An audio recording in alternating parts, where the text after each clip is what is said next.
দক্ষিণ 24 পরগনায় কুমিরের সঙ্গে টানা 1 ঘন্টা প্রাণপণ লড়াই করে প্রাণে বাঁচলেন গৃহবধূ প্রণতি প্রামাণিক। জীবনের এই কঠিন লড়াইয়ে পাশে এসে দাঁড়ালো সুখদোয়ানি মা শারদা সমিতি, যাদের ব্র্যান্ড নেম আপনজন।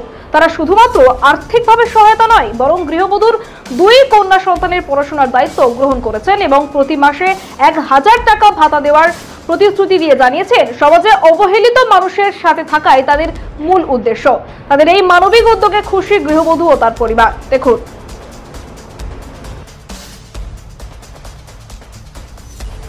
দক্ষিণ 24 পরগনার পাথর প্রতিমা ব্লকের এক সাধারণ গৃহবধূ আজ হয়ে উঠেছেন সাহসের প্রতীক। কয়েকদিন আগে অশ্বিনী মাইতির খেয়াঘাট সংলগ্ন এলাকায় নদীতে কাঁকড়া ধরতে গিয়ে কুমিরের আক্রমণের শিকার হন প্রণতি প্রামাণিক। প্রায় 1 ঘন্টা ধরে কুমিরের সঙ্গে লড়াই করে অবশেষে প্রাণে বেঁচে ফেরেন তিনি। স্বামীর অবহেলায় ভাঙা ঘরে 2 মেয়েকে নিয়ে দিন কাটাচ্ছেন প্রণতি দেবী। বড় মেয়ে পড়ে ক্লাস 11-এ, ছোট মেয়ে 2য় শ্রেণীতে পড়ে। সংসারের চাপে প্রতিদিন নদীতে নেমে কাঁকড়া ধরেই জীবিকা নির্বাহ করতেন তিনি। বর্তমানে তিনি চিকিৎসাধীন রয়েছেন মাধবনগর গ্রামীণ হাসপাতালে।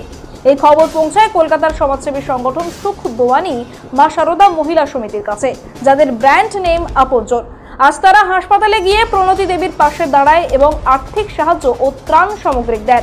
সংস্থার পক্ষ থেকে ঘোষণা করা হয় 2 মেয়ের পড়াশোনার সম্পূর্ণ দায়িত্ব এবং গৃহবধূর জন্য প্রতি মাসে 1000 টাকা ভাতা দেওয়ার ব্যবস্থা করেছেন।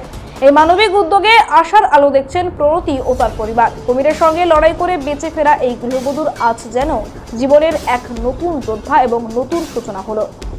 পাথর প্রতিমা থেকে গোপাল সিলের রিপোর্ট, ডিএন নিউজ বাংলা।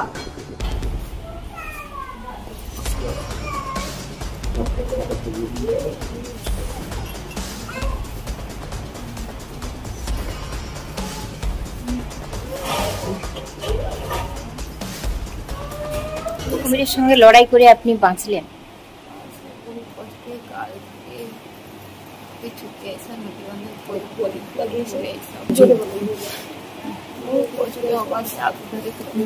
প্রথমে তো ঝটকা দিল, বুঝতে পারলাম না।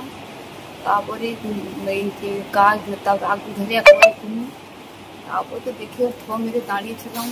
তারপর তো ছুটে কোনো গাছের ধরে ও বাবা খবর দৌড়ে নিচে। কত সময় লড়াইটা চলছিল আপনার সঙ্গে?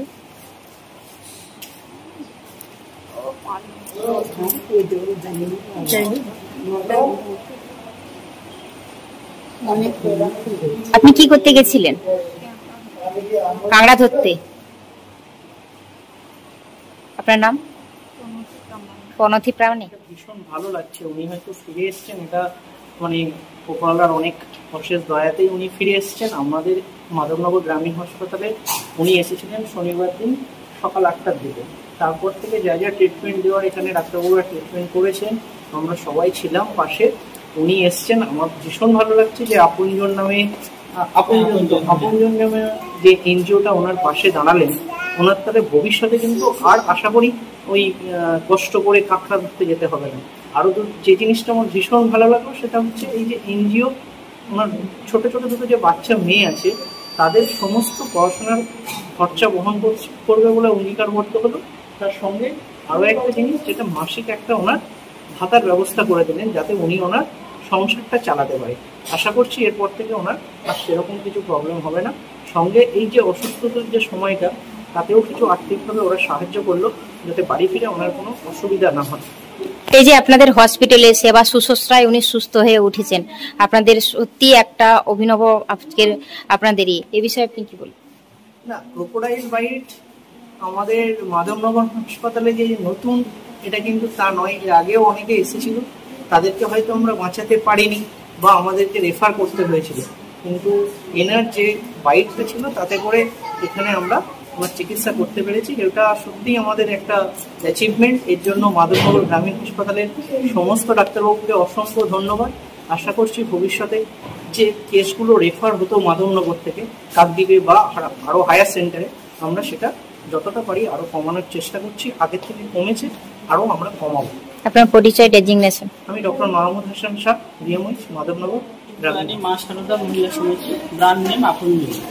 আমরা এই ধরনের সোশ্যাল অ্যাক্টিভিটি কাজ করে থাকি। শুধু তাই নয়, আমরা প্রান্তিক পরিবারের মহিলারা আমাদের সঙ্গে, আমার 7,000 মহিলা সংগঠন কাজ করে। করে, যারা মাসে 7,000, 10,000, 15,000, 25,000, 50,000 টাকা মতো ইনকাম করে। আমরা ইনকাম জেনারেশন মধ্য থেকে বিভিন্ন সোশ্যাল অ্যাক্টিভিটি কাজ করি।